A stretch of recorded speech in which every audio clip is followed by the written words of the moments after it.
Welcome back my friends.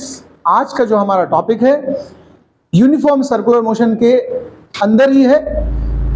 आप लोगों ने कभी प्रैक्टिकली जज किया होगा कि बाइक या साइकिल चलाते समय जब हम लोग किसी टर्न पर मुड़ रहे होते हैं तो जिस तरफ टर्न यानी मुड़ना है मुझे, हम लोग हल्का सा ऐसे लीन हो जाते हैं, यानी बेंड हो जाते हैं, या कह सकते हो झुक जाते हैं। ऐसा क्यों करते हैं, रीजन क्या है इसका, ये मैं समझाना चाहता हूं। तो देखिए, पहले मैं एक सिंपल एग्जांपल बताता हूं। जैसे अगर कार लेके हम चले, बाइक लेके चले, ठीक है। देखो, बाइक और साइकिल में तो झुकने का ऑप्शन है, कार में क्या ऐसा ऑप्शन है कि आप झुक सकते हो? आप झुक जाओगे, लेकिन कार तो वैसी रहेगी। या तो फिर टर्न पर दो चार लोग पहलवान खड़े रहे आपकी कार को झुकाने के लिए। थोड़ा सा होता क्या है, जब हमारी कार या बाइक टर्न पर होती है, ध्यान देना प्लीज, तो उसको टर्न लेने के लिए, इस डायरेक्शन में टर्निंग करने के लिए एक सेंटर की तरफ फोर्स की रिक्वायरमेंट होती है। और जो सर्कुलर पाथ में फोर्स काम करता है सेंटर की तरफ, उसका क्या बोलते हैं नाम? उसका नाम क्या होता है? Centripetal force. ओके, यानी ध्यान रखिएगा, हमेशा अगर हम कोई चीज टर्न कर रहे हैं, बस हो, ट्रक हो, कार हो, यहां तक कि साइकिल हो, तो उसको भी टर्न करने के लिए, सर्कुलर ट्रैक पे मूव करने के लिए एक सेंटर की तरफ फोर्स चाहिए। उसको हम क्या बोलते हैं? Centripetal force. अगर ये सफिशिएंट नहीं है तो टर्न हो पाना पॉसिबल नहीं है। अब जैसे कार को जब हम टर्न करते हैं तो कार का जो टायर होता है और रोड, दोनों के बीच में फ्रिक्शन काम करता है। क्या करता है? Friction force. उस फ्रिक्शन फोर्स की वजह से मिल पाता है सेंट्रीपिटल फोर्स। यानी अगर कार के बारे में हम जज करें, पहले कार का ही बता देते, बाद में साइकिल वाले बात पे आएंगे। तो अगर कार की टर्निंग की मैं बात करूं तो centripetal force required, centripetal force required is equal to, कहां से मिलेगा? फ्रिक्शन फोर्स से। कहां से मिलेगा? Friction force. Friction force between tyre and road. देखिए, अगर फ्रिक्शन ना हो तो भी टर्न नहीं होगा। कभी देखना, अगर कभी बाइक वगैरह लेके जाओ और बजरी पड़ी हो सड़क पे, मोरंग वगैरह पड़ी हो, तो हम लोग स्लिप कर जाते हैं, थोड़ा सा दिक्कत होती है टर्न होने में। रीजन यही है कि जितना फ्रिक्शन चाहिए मुझे, उतना फ्रिक्शन मिल नहीं पाता है। आइसी रोड अगर हो, आइस पड़ी हो पहाड़ी इलाकों में, तो टर्न पे अक्सर स्लिप होने के चांस रहते हैं, क्योंकि सफिशिएंट फ्रिक्शन नहीं मिल पाता है। फ्रिक्शन जरूरी है। तो यहां पर जो सेंट्रीपिटल फोर्स इसे चाहिए, यानी mv²/r, वो कहां से मिलने वाला है? फ्रिक्शन फोर्स से। और फ्रिक्शन फोर्स का हमने फार्मूला देखो, अभी आगे पढ़ा चुका हूं मैं, अगर नहीं याद है तो आप याद कर लीजिए। Fs इक्वल टू, याद करिए, μs/r हुआ करता था। जिन लोग को नहीं याद है प्लीज याद कर ले। फ्रिक्शन फोर्स का फार्मूला क्या होता है? μs/r। μs क्या होता है पता है? यहाँ पर μs क्या होता है? स्टैटिक फ्रिक्शन कोफिशिएंट, या कोफिशिएंट ऑफ स्टैटिक फ्रिक्शन। तो ये μs हो गया। r पता क्या होती है? Reaction of the surface normal. Okay, r की वैल्यू किसके इक्वल होती है? किसी को याद है? r इज इक्वल टू क्या होता है? रिएक्शन की वैल्यू r कितनी होती है? mg, वेट के इक्वल, मास mg के इक्वल, वेट के इक्वल होता है रिएक्शन। तो यहां पर r को हम लोग क्या लिखने वाले हैं? μs mg। ध्यान से सुनिए प्लीज, यहां से एक फार्मूला बनाने वाला हूं मैं। यानी अगर हम टर्न पे सेफली टर्न होना चाहें, कहीं सड़क पे टर्न होना है, सेफली टर्न होना, बिना स्लिप किए, बिना गिरे पड़े, तो हमें मिनिमम वेलोसिटी कितनी चाहिए, या हम मैक्सिमम से, देखो टर्न पे हमेशा धीमे चलने का कहा जाता कि नहीं? अगर हम तेज करेंगे स्पीड तो स्लिप होने के ज्यादा चांस है, नहीं तो उतना फ्रिक्शन फोर्स चाहिए तुम्हें। जितनी ज्यादा स्पीड उतना ज्यादा फ्रिक्शन फोर्स। तो मैक्सिमम स्पीड कितनी अटेंड हो सकती है? मैं m तो कैंसिल हो जाएगा, देखो मास कैंसिल हो गया। अब मैं बात करता हूं मैक्सिमम स्पीड कितनी अटेंड कर सकते हो। मैक्सिमम स्पीड अगर फाइंड करनी हो तो ये फार्मूला हमारा v max बन जाएगा। क्या बन जाएगा? v max स्क्वायर, और ये μs इंटू g हो जाएगा। यहां से v max की वैल्यू निकाल सकते हो आप, देखो v max square, max for maximum, तो μs/g/r। तो v max की अगर वैल्यू कहें तो रूट में आ जाएगा, μs/g/r कर दो या rg कर दो, आप जैसे लिखना चाहो, ऑर्डर आगे पीछे। यानी कि मैक्सिमम वेलोसिटी अगर कभी फाइंड करनी हो किसी टर्न पर हमें, तो हमें उसकी वैल्यू कितनी चाहिए, म्यू एस आर और जी। जितना ज्यादा फ्रिक्शन होगा उतनी वेलोसिटी देखो बढ़ाई जा सकती है। आप जी तो नहीं बढ़ा सकते हो, जी बढ़ा सकते हो बताओ?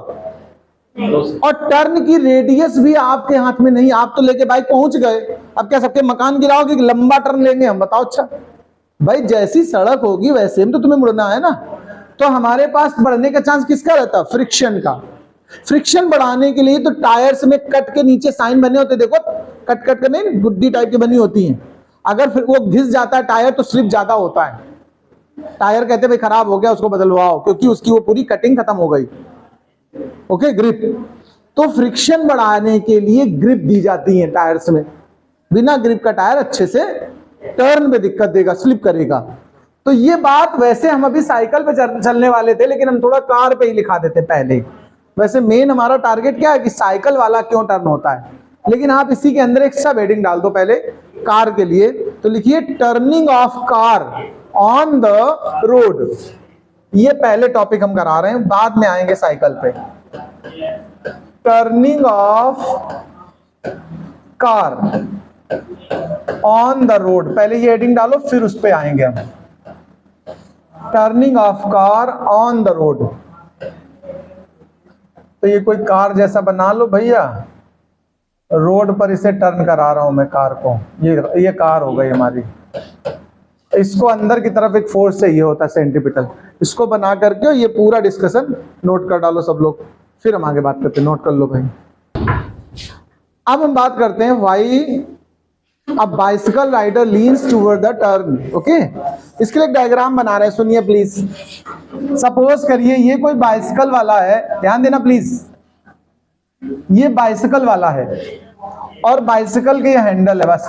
बाइसिकल पूरी नहीं, तुम सोचो कि एटलस कंपनी की बना दे पूरा पहिया या गद्दी वद्दी, हमने बस एक सिंबल फॉर्म में बनाई। ये बाइसिकल है, ये उसके हैंडल हैं जो पकड़ के चला रहे हैं स्ट्रेट। सिंगल वाला भी तो आती है, इसमें लोग खड़े होकर चलाते हैं, तो वही समझ लो ये बाइसिकल वाला। और जब ये किसी टर्न पर पहुंचेगा, ध्यान देना प्लीज, मेन मुद्दा ये है, जब टर्न में पहुंचेगा तो अपने आप को ये टर्न की तरफ ऐसे थोड़ा सा ऐसे देखो, वर्टिकल से थीटा एंगल लीन कर लिया इसने, इधर को से टर्न होना उधर ही को झुक गया वो। तो यहां पर एक देखो, ध्यान देना, जब टर्न पे हम लोग घूमते हैं तो वो सर्कुलर पाथ होता है। टर्न कैसा होता है, सर्कुलर पाथ के लिए एक सेंटीमीटर फोर्स चाहिए होता। हर बार ये ध्यान रखना, कहीं भी सर्कुलर ट्रैक पे अगर आप टर्न कर रहे हैं तो आपको क्या चाहिए, सेंटीमीटर फोर्स चाहिए। वो सेंटीमीटर फोर्स कहां से आएगा, यही मेन प्रॉब्लम होती है। जैसे कार में तो बता दिया हमने, टायर और रोड के फ्रिक्शन से मिल जाता है। अब साइकिल का टायर इतना मोटा नहीं होता है कि प्रॉपर फ्रिक्शन मिल सके as compare to weight of the man and the bicycle. तो इसकी वजह से हम करते क्या, थोड़ा सा झुक जाते हैं। झुकने से अंदर की तरफ वो सेंटीमीटर फोर्स अपीयर होने लगता है। आप सुनना जरा, इसी जगह से हम डिस्कशन करने वाले हैं। तो जो यहां एमजी ऐसे काम कर रहा था, देखो स्ट्रेट, भाई ये बाइसिकल पकड़ रखी ना अपने हाथ में, ये हैंडल है दोनों, और आपका वेट और उसका बाइक का जो भी साइकिल लिया उसका वेट पूरा एमजी नीचे की तरफ काम कर रहा है कि नहीं कर रहा है। यहां पहुंचने के बाद ध्यान देना, ये जो एमजी है वो यहां डाउनवर्ड होगा कि नहीं होगा बताओ, क्योंकि आपकी साइकिल ऐसे टर्न है, मतलब पूरा झुका हुआ आदमी है। तो ये एमजी इस डायरेक्शन में काम करने लगा। अच्छा ये थीटा है तो ये भी तो थीटा ही होगा, अगर नीड होगी तो हम इसको भी तो थीटा ले सकते हैं। क्यों ले सकते हैं, ऑल्टरनेट तो समझते हो ना, ये ऑल्टरनेट एंगल है।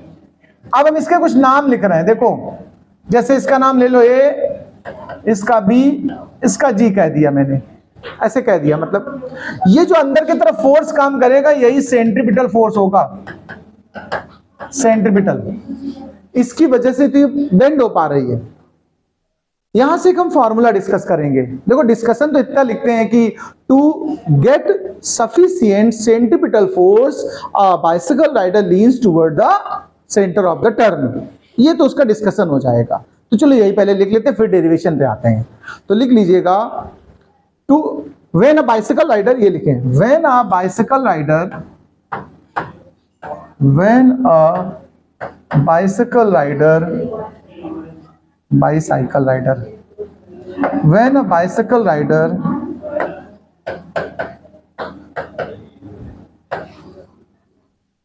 reaches at the टर्न, ही या इट लीन्स टूवर्ड्स, लीन्स मतलब होता है झुक जाना, ठीक है, leans towards the turn to get sufficient centripetal force, sufficient centripetal force। ये पॉइंट्स पहले नोट करो, फिर हम डेरिवेशन करेंगे। इसको नोट कर लो मतलब। तो ये जो डायग्राम है, अब इसी पर बेस्ड हम एक टॉपिक आगे फॉर्मूले में डिराइव करने वाले हैं कि बाइसिकल राइडर को, जूम हो गया है, बाइसिकल राइडर को किस स्पीड से टर्न लेना चाहिए। स्पीड के लिए यहां भी फार्मूला डेवलप करेंगे। तो सुनिए, टर्म होता है, ध्यान से सुनिएगा, अगर बाय द वे नहीं भी पढ़ा है आपने 10th स्टैंडर्ड में तो मैं समझा दूंगा। हम यहां पर एक वर्ड ले रहे हैं, taking movement of force, movement of force about point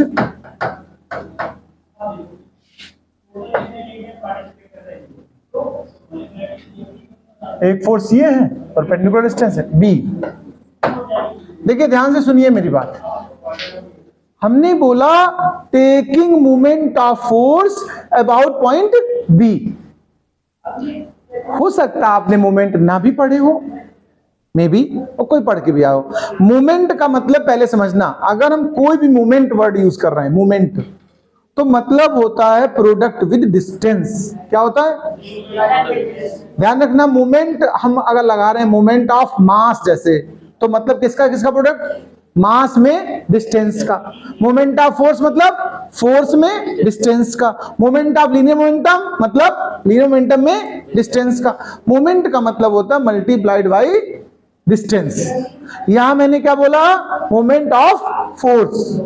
अब आप ध्यान से देखो, there are two force appear in this diagram. एक mg जो डाउनवर्ड लग रहा है देखो, और एक सेंट्रीपिटल फोर्स जो हमें सेंटर की तरफ मिल रहा है। एग्री है इस बात से? हम इन दोनों को ले रहे हैं और इसकी टेंडेंसी चेक करते हैं, क्लॉकवाइज कौन सा है और एंटी क्लॉकवाइज कौन सा। देखो इसका जो मोशन होगा डाउन जा रहा है, जो, ध्यान देना मैं इसकी टेंडेंसी बता रहा हूं, साइड में बता देता हूं इस जगह पर। जो mg है उसका मूव करने का ये टेंडेंसी है। बाइसिकल को यूं गिराना चाहता है, आप झुकते जाओगे तो गिरते जाओगे कि नहीं बताओ? तो mg की डायरेक्शन इस तरफ को है, और ये जो हमारा मूवमेंट है वो कैसा है? क्लॉकवाइज है। कैसा है? लेकिन वहीं पर अगर हम फोर्स की बात करें, ये जो सेंट्रीपिटल ये इधर को जा रहा है उल्टा इससे, ये एंटी क्लॉक है। ऐसे कुछ जब दो तरह के फोर्सेस होते हैं, direction wise, clockwise, anti clockwise, तो एक किसी को पॉजिटिव और दूसरे को निगेटिव, और दोनों का जो रिजल्ट है वो जीरो हो जाए तो बैलेंस सिचुएशन होती है। क्या होती है? और एक अगर कोई कम जाता है तो ऑब्जेक्ट डिसबैलेंस हो जाएगा। बात समझते हो भाई? आप बैलेंस रहोगे तभी तो बिना गिरे मुड़ पाओगे। अगर ज्यादा कोई एक हो गया तो आप गिर जाओगे। तो बैलेंस सिचुएशन की बात करूं तो ध्यान से सुनना मेरी बात, बी के अबाउट ले रहा हूं मूवमेंट। तो पहले बताओ mg जो है वो b से कितनी डिस्टेंस बाद है, ये तुम्हें देखना है, ध्यान देना। mg एक फोर्स है कि नहीं, और उस फोर्स की परपेंडिकुलर डिस्टेंस ढूंढो b से, तो कितनी है? bg। देखो mg का लाइन ऑफ एक्शन ये है कि नहीं, बताओ? लाइन ऑफ एक्शन तो समझते हो ना, जिस डायरेक्शन में वो फोर्स काम कर रहा उसी को आगे पीछे प्रोड्यूस करके हम लोग लाइन ऑफ एक्शन बोलते हैं। तो इस लाइन ऑफ एक्शन से बी पॉइंट कितनी डिस्टेंस पे है? देखो bg डिस्टेंस पे है कि नहीं, ये निकाल लिया। अब दूसरा वाला या तो माइनस करके इज इक्वल टू 0 करें, या उस तरफ पास कर दो तो दोनों प्लस में लिख सकते हो। दूसरा वाला हमारा सेंट्रीपिटल फोर्स है F। F की लाइन ऑफ एक्शन देखना जरा, ये लाइन ऑफ एक्शन है F की। देखो F इधर जा रहा है कि नहीं जा रहा है? इधर भी बढ़ा सकते हो, पीछे भी बढ़ा सकते हो, तो ये लाइन ऑफ एक्शन है। और B से अगर उसकी परपेंडिकुलर डिस्टेंस पूछो तो यही तो हुई, BA या AB, बोलो। तो फोर्स में BA से मल्टीप्लाई कर दिया। पहली बात इतनी समझो। क्या मोमेंट ऑफ फोर्स समझ में आए? मोमेंट ऑफ फोर्स का मतलब होता है जितने क्लॉकवाइज है उनमें उसको पॉजिटिव ले लो, और जो एंटी क्लॉकवाइज उसको नेगेटिव ले लो, और टोटल मिलके क्या होना चाहिए? 0। वो स्टेडी स्टेट या बैलेंस कंडीशन होती है। तो देखो इसको इसमें सब्ट्रैक्ट किया इक्वल टू हुआ 0, तो जब उस तरफ पास कर दोगे तो ऐसे पॉजिटिव लिख दोगे। तो मैंने सब्ट्रैक्शन वाला टर्म ना लिख के दोनों को इक्वल में लिख दिया है।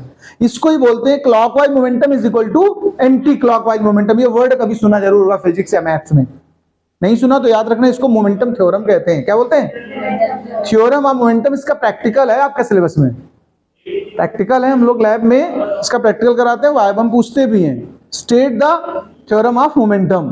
तो हम बताते क्या है, clockwise momentum is equal to anticlockwise momentum, या दूसरे वर्ड से हम कहते हैं the algebraic sum of momentum will be 0।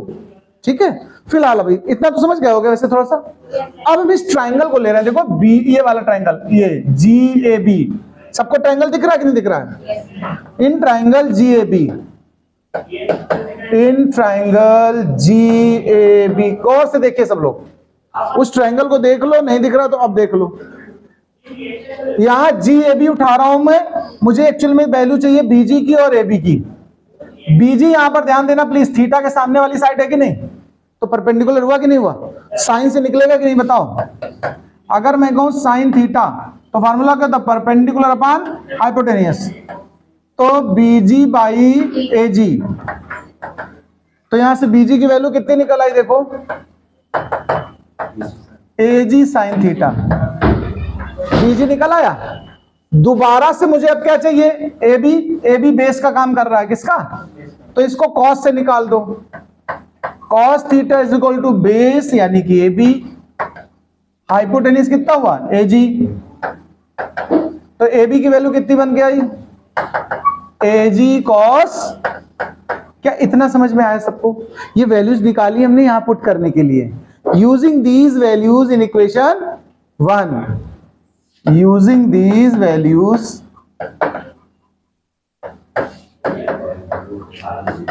In equation 1। तो चलो अच्छा, इन वैल्यूज को हम पुट करते हैं। यहां पर ध्यान ये देना, mg अपनी जगह लिखा रहने दो, bg की वैल्यू कितनी निकाली तुमने, AG साइन थीटा, देखो f अपने जगह पर रहने दो, और BA की वैल्यू क्या निकाली तुमने, BA भी एक ही बात है, ठीक है, AG कॉस थीटा। क्या आपको नहीं लग रहा है AG दोनों साइड का कैंसिल हो जाएगा, AG कैंसिल हो गया, इतना समझ पाए हो? तो यहां बचेगा mg साइन थीटा। देखो F कौन सा फोर्स है, सेंट्रीपिटल फोर्स है, F कौन सा फोर्स है, ध्यान रखना, मैंने F का नाम बोला सेंट्रीपिटल, और सेंट्रीपिटल का फार्मूला mv² बाई r होता है। ये फार्मूला याद कर लेना। सेंट्रीपिटल फोर्स के दो फार्मूले होते हैं, एक होता है mv² बाई r और दूसरा mr ओमेगा स्क्वायर। याद कर लो, जरूर याद करो, मैं पूछूंगा अभी थोड़ी देर बाद। सेंट्रीपिटल फोर्स के कितने फार्मूले हैं, दो हैं, कौन कौन से, mv² बाई r और mr ओमेगा स्क्वायर। ये लास्ट टाइम में कराए हमने दोनों, ठीक है। आ जाओ फिलहाल वापस आ जाओ। तो मैं कह रहा था फोर्स जो F है ना, वो सेंट्रीपिटल फोर्स है, तो F को हम लोग क्या पुट कर सकते हो, mv² बाई r लिख सकते हो कि नहीं बताओ। और AG तो कैंसिल हो चुके हैं ना, ये देखो AG से AG कैंसिल हो चुका है। क्या यहां तक आप एग्री M से? M से M कैंसिल होगा कि नहीं होगा बताओ। अच्छा, साइन की तरफ कॉस ले आओ तो tan बन जाएगा, अच्छा लगेगा कहने में। तो देखो M से M कैंसिल कर दो पहले तो, और साइन अपान कॉस कर दो। क्या ये साइन अपान कॉस जानते हो तुम लोग? ये G इधर मल्टीप्लाई में उधर गया, डिवाइड में चला गया, और साइन बाय कॉस क्या होता है, tan थीटा। क्या होता है, tan theta is equal to v² by RG। याद करो ये वाला फार्मूला, ये फॉर्मूला यूज करेंगे हम लोग कहीं भी, कितना झुकना चाहिए उसे अपनी जगह से, उस एंगल की वैल्यू। या आप थीटा में लिखना चाहो तो पता क्या लिख सकते हैं इसको, theta is equal to tan inverse v² by RG। Most important question, numerical बहुत आते हैं, इससे कंपटीशन में बहुत क्वेश्चन आते हैं। अब हम बात करते हैं कि रेलवे ट्रैक या हाईवेज। हाईवेज देखिएगा, एक साइड थोड़ा डाउन होता है, एक साइड थोड़ा ऊंचा होता है। ऐसे क्यों बनाते हैं? तो आर्टिकल का नाम डाल दो, वाई रेलवे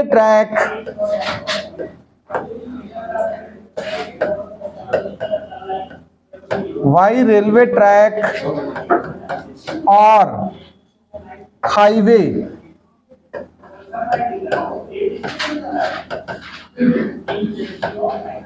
आर बैंक्ड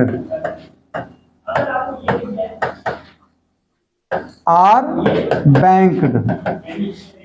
अब सुनो, अभी पिछले टॉपिक पे हमने डिस्कस किया था कि कार को हम लोग इस टर्म पे मोड़ते हैं तो टायर और रोड के बीच का फ्रिक्शन हमें सेंटीमीटर फोर्स देता कि नहीं देता, बताओ। अच्छा, और साइकिल को जब टर्न पे लेते हो या बाइक पे तो हम खुद ही झुक जाते हैं साइकिल सहित, उससे मिल जाता सेंटीमीटर फोर्स। अब बड़ा सा लोडेड ट्रक अगर मान लीजिए हाईवे पे चल रहा, हाईवे का एकदम स्ट्रेट बिछाया जा सकते, पॉसिबल है क्या? टर्न होते बहुत जगह ऐसे ऐसे लहरा के, जैसे नागिन चलती है ऐसा रोड लहरा चलता, कभी देखना ड्रोन वाला व्यू, कभी देखना। या कभी ट्रेन से लंबी ट्रेन हो और तुम अगर आगे वाले डब्बे में बैठो या सबसे लास्ट में बैठो, झांक के देखो टर्न में तो लगेगा जैसे नागिन के तरह यूं यूं ऐसे लहर हो रही। ये नागिन नागिन वाला गाना वही ट्रेन में बनाया गया था। तो ये जो ट्रैक्स होते हैं इनको बैंक्ड क्यों बनाते हैं, रीजन समझना। भाई एक हाईवे पे मान लीजिए ट्रक चल रहा, बहुत लोडेड है, अब उसे हर टर्न पे घूमना है, तो या तो इतना फ्रिक्शन मिले उसे टर्न होने के लिए, और ज्यादा फ्रिक्शन भी काम करेगा ना तो टायर घिस जाएंगे। पता लगा कोलकाता से दिल्ली सामान लेके गए, एक जोड़ी टायर खराब करके आ गया, तो ट्रांसपोर्टर का कुछ फायदा हुआ क्या? वो टायर खरीद रहा बेचारा, परेशान है। या फिर हर टर्न पे 10 15 20 लोग उचकाने वाले होंगे, ऐसे लीन्स टुवर्ड द टर्न, उचका दे 2 पहिया की, जाओ घुमाओ आराम से, वो भी पॉसिबल नहीं है ना। इसके लिए इंजीनियर्स ने निकाला कि रोड ही ऐसा बना दो कि अपने आप ट्रक हल्का सा टर्न की तरफ झुक जाए, यानी एक साइड ऊंचा हल्का सा, एक साइड ढाल। आप जाइएगा कभी हाईवे वगैरह पे, जहां भी टर्न होंगे अंदर साइड थोड़ा उचका होगा और एक साइड थोड़ा डाउन होगा, आप चेक करना। या किसी ने देखा इस चीज को, ऑब्जर्व किया है? ऐसा इसलिए बनाए जाते हैं हल्का सा ऐसे स्लोप जैसे, जिससे कि आसानी से बिना टायर को ज्यादा फ्रिक्शन दिए टर्न हो सके। इसी पर रिलेटेड हम यहां पर एक आर्टिकल डिस्कस करने वाले हैं, प्लीज ध्यान से सुनना। ये प्लेन रोड था, जब हमने ट्रैक बिछाया या मतलब रोड बनाया तो हमने एक सिरा, देखो जैसे ये प्लेन हमारा सरफेस है, अब हम जब बिछा रहे हैं तो मिट्टी को हम ऐसा बिछाएंगे ऐसे करके, यानी एक तरफ डाउन और एक तरफ ऊंचा, जिससे आसानी से टर्न हो सके गाड़ियां हमारी। तो ये जो हाइट हमने थोड़ी बढ़ाई हुई, इसको एच या कुछ भी बोल सकते हो आप। यहां पर कार वगैरह टर्न होनी है, हमने एक कार बना दी। अब ये मेरी थोड़ा इंपोर्टेड कार है भाई, तुम लोग सस्ती वाली बना सकते हो, आपकी कंपनी अपना जो भी हो, हम तो थोड़ा बाहर से मंगाते हैं ना हमेशा। ये मेरी इंपोर्टेड कार आ गई, तो ध्यान देना। कार वगैरह मैंने कार इसलिए बनाई है, ट्रक हैवी होता है, लोड नहीं ले पाएगा ना। लेकिन हमारा क्वेश्चन ट्रक और ट्रेन के लिए है। किसके लिए? ट्रक और ट्रेन के लिए बना मैंने कार दी ना। तुम सोचो बड़ा हल्की बात करते हैं सर, बनाने के लिए हम ट्रेन बना सकते हैं, मुझे देर नहीं लगती है। बनाई थी एक बार, हाँ। तो देखिए एमजी तो हमेशा डाउनवर्ड काम करते हो, आप जानते हो। और जो रिएक्शन ऑफ द नॉर्मल होती है वो यहां होती है, ये भी पढ़ाया होगा मैंने, उसमें फ्रिक्शन वाले में शायद बैंकिंग, उसमें ऐसे स्लोप वाला पढ़ाया था ना आपको। अच्छा ये बातें फिर याद होंगी, अगर ये बात तुम्हें सब याद हो गई है। देखो मेरी बात को ध्यान से देखना कि ये जो एंगल है, प्लीज बहुत आराम से समझना, ये एंगल अगर थीटा है, देखो तो ये एंगल कितना होगा, किसको किसको पता है? ये भी थीटा होगा भाई। ये देखो ये थीटा, ये 90, तो ये हुआ 90 माइनस थीटा, और ये पूरा होता है 90, उसमें से माइनस कर दो तो बचेगा कितना? थीटा। तो आप ज्योमेट्री से याद रखो, ये थीटा है तो ये भी कितना होगा? थीटा होगा। अगर ये थीटा है, ध्यान देना प्लीज, तो ये भी तो थीटा होगा। क्यों? Vertically opposite, very good. तो आर का यहां पर जो कंपोनेंट आएगा, कोई बता सकता कौन सा कंपोनेंट आएगा? आर का थीटा के साइड जो कंपोनेंट आएगा, रिजोल्यूशन ऑफ द वेक्टर्स पढ़ाया मैंने। रिजोल्यूशन में 2 कंपोनेंट्स हुआ करते थे, नाम याद है? Horizontal and vertical. एक कॉस कंपोनेंट, एक साइन कंपोनेंट। कॉस कंपोनेंट वो होता है जो थीटा से चिपका रहता है, तो इस तरफ कौन सा कंपोनेंट हुआ? R cos theta. इसको हॉरिजॉन्टल कंपोनेंट बोलते हैं। भले शकल से वर्टिकल दिख रहा हो तुम्हें, वर्टिकली दिख रहा ना, कुछ लोग कहते हैं तो वर्टिकल कंपोनेंट है। ये वर्टिकल नहीं है, कैसा है? हॉरिजॉन्टल कंपोनेंट है। कैसा है? उसकी शकल जैसी भी हो, इससे मतलब नहीं है, ठीक है। अगर मान लो कोई लड़की है, वो बाल कटवा के आ जाए तो लड़का थोड़ा कह जाएगी, लड़की तो लड़की है भाई। और लड़के बड़े बड़े आजकल जुटिया रखने लगे। एक लड़का तो हेयर बैंड भी लगाया था, मजाक है बिल्कुल एकदम। लगाते हैं। अब भैया हेयर बैंड लगा लिया तो टुकुलिया कुलिया भी लगा लो, खत्म करो बवाल, एकदम बराबर हो जाओ। है तो मतलब वही कह रहा हूं, ये कंपोनेंट हमारा इस तरफ आएगा, देखो। तो इसको हम कहेंगे आर साइन थीटा। क्या कहेंगे? चलो आओ बैलेंसिंग की बात करते हैं। बैलेंसिंग की बात करने के लिए ये हमारा सुनिए, टर्न की तरफ कौन सा लग रहा बताओ? टर्न की तरफ कौन सा फोर्स का कंपोनेंट जा रहा है? R sine theta. इसको क्या कहते हो बताओ? mv square by R centripetal. जो टर्न की तरफ काम करेगा वही तो सेंट्रीपिटल दे रहा होगा। तो बैलेंसिंग कर लेते। सुनिए, पहले R cos theta is equal to किसके इक्वल है? mg के। समझ पा रहे हैं आपके? नहीं समझ पा रहे बात? और जो आर साइन थीटा है वो सेंट्रीपिटल बना रहा है। क्या बना रहा है? यानी mv स्क्वायर अपान आर हो गया है। ये जो स्मॉल आर है ये क्या है पता है किसी को? Radius of the turn. ये जो स्मॉल आर है, कैपिटल आर रिएक्शन था। अब दोनों इक्वेशन को डिवाइड कर दो, चाहे ऐसे डिवाइड कर दो, डायरेक्ट डिवाइड कर दो। डिवाइडिंग हम यही डिवाइड कर दे रहे हैं, कौन बार बार लिखे। डिवाइड करोगे तो आर से आर कैंसिल, यहां कॉट थीटा बनेगा कि नहीं बनेगा बताओ? और यहां एम से एम कैंसिल, आर जी ऊपर आ गया देखो, अपान में बी स्क्वायर बना कि नहीं बना बताओ? अगर इसको पलट दो, कॉट का इनवर्स क्या होता है? 10, तो उसको भी तो पलटोगे भाई साहब। देखो हाँ, यही साइकिल सवार वाला आ गया वापस कि नहीं आ गया बताओ? बाइसिकल राइडर वाला फार्मूला ये भी तो है। यानी कि टर्न पर सेंट्रीपिटल फोर्स पाने के चक्कर में रेलवे ट्रैक को या बड़ी बड़ी हाईवेज को बैंक्ड यानी झुका हुआ बनाया जाता है। क्लियर हो गई बात? आराम से नोट कर लो।